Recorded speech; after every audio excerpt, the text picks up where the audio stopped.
harus lahir dari hati yang memang peduli. Ketika Anda punya kesempatan menolong orang lemah, pakai itu. Orang yang murah hati akan dibalas kemurahannya sama Tuhan sendiri. Dia akan mengalami kemurahan Tuhan di dalam kehidupan saat ini. Dan mendapatkan belas kasihan Tuhan di hari penghakiman nanti. Prinsip kerajaan Allah adalah tabur tuai. Tabur tuai itu Tuhan sudah janjikan kepada kita. Hendaklah kita bermurah hati. Ketika kita mempunyai kesempatan, maka kita harus bermurah hati.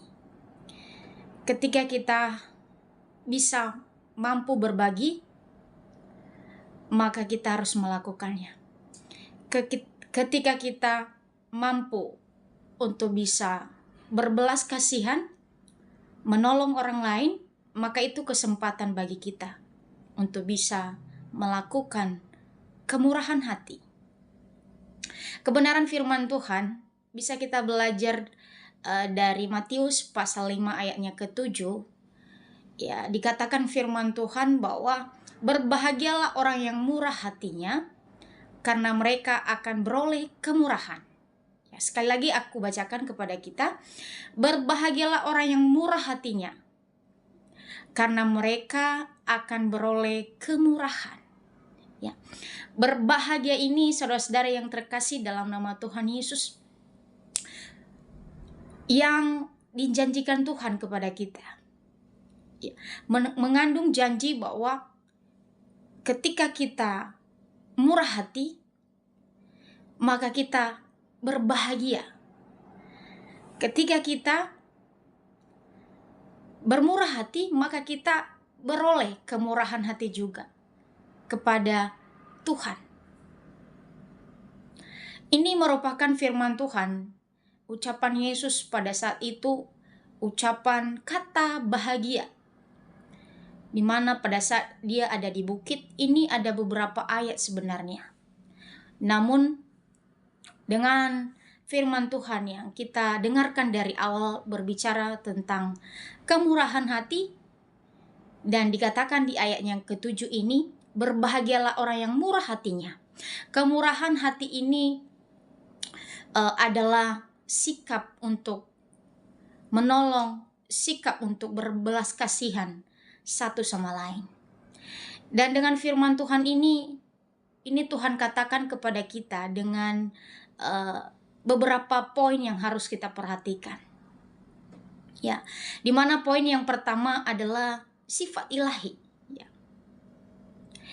Kemurahan hati ini mencerminkan ya sifat Tuhan sendiri yang Dia lakukan kepada manusia, yang mencerminkan kasih yang begitu besar, yang mencerminkan kemurahan hatinya yang begitu besar kepada kita, kepada seluruh manusia, dan juga terhadap pengampunannya. Ya. Itu adalah sifat ilahi yang dari Tuhan itu sendiri. Dan di mana poin yang kedua adalah belas kasihan tanpa syarat. Ya. Kita sadar bahwa kasih yang Tuhan berikan dalam kehidupan kita, anugerah yang Tuhan berikan kepada kita, semuanya yang Tuhan berikan kepada kita tanpa syarat. Ya. Kita menerima itu semua tanpa syarat, ya, dikasih Tuhan. Tanpa kita melalui yang namanya proses-proses dulu, atau dikatakan harus ini dan harus itu. Akan tetapi kita terima secara instan, ya, kita terima secara langsung yang nyata di dalam kehidupan kita. Dan belas kasihan tanpa syarat ini berbicara untuk kita mempunyai sikap yang bisa menaruh belas kasihan kepada sesama kita, ya, baik dari tenaga kita, baik dari waktu kita, baik dari segala materi kita, ya, bisa kita berbagi tanpa mengharapkan imbalan, ya, tanpa mengharapkan balasan kembali kepada sesama kita. Itu yang namanya belas kasihan tanpa syarat. Jadi kita melakukannya dengan penuh kemurahan hati kita, dengan penuh keikhlasan hati kita, dengan penuh ketulusan hati kita. Karena kita melakukannya dengan, ya, Tuhan sudah lebih dahulu mengasihi kita. Tuhan sudah lebih menyatakan kasih-Nya kepada kita.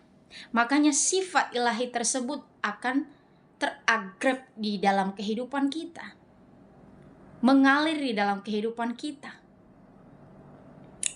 Dan poin yang ketiga adalah janji Tuhan, di mana janji Tuhan, setiap kita yang bermurah hati, maka kita akan memperoleh kemurahan juga. Ya, setiap apa yang kita lakukan itu ada penuaian. Ya. Setiap apa yang kita perbuat itu ada balasannya di dalam kehidupan kita. Tuhan menganugerahkan lebih dari itu. Tuhan membalas lebih dari apa yang kita perbuat ketika kita bermurah hati. Itulah janji Tuhan kepada kita dengan firman Tuhan pada hari ini. Itu berbahagialah orang yang murah hatinya karena mereka akan beroleh kemurahan. Itu kita terima dari Tuhan sendiri. Walaupun kita melakukan kemurahan hati, walaupun kita berbelas kasihan, ya tidak kita menerima imbalan dari manusia, akan tetapi kita terima balasannya kepada Tuhan itu sendiri yang memberikan kepada kita secara cuma-cuma, tanpa syarat juga kita akan terima. Jadi hal ini yang merupakan sesuatu hal yang membuat kita bahagia ketika kita membacakan kebenaran firman Tuhan ini. Hal yang membuat kita dipenuhi oleh janji-janji yang membuat kita terus berbelas kasihan, terus kita bermurah hati, ya, kepada sesama kita di dunia ini. Mari kita renungkan kebenaran firman Tuhan ini. Semoga kita menjadi orang-orang yang memiliki kemurahan hati di dalam kehidupan kita. Dan semoga sifat-sifat ilahi yang seperti Tuhan Yesus sendiri itu yang akan tercermin, dan itu yang akan terpancar, dan itu yang mengalir, dan itu yang akan kita transfer, yang kita akan bagikan kepada sesama kita. Jadi demikian kebenaran firman Tuhan ini. Terima kasih, Tuhan Yesus memberkati.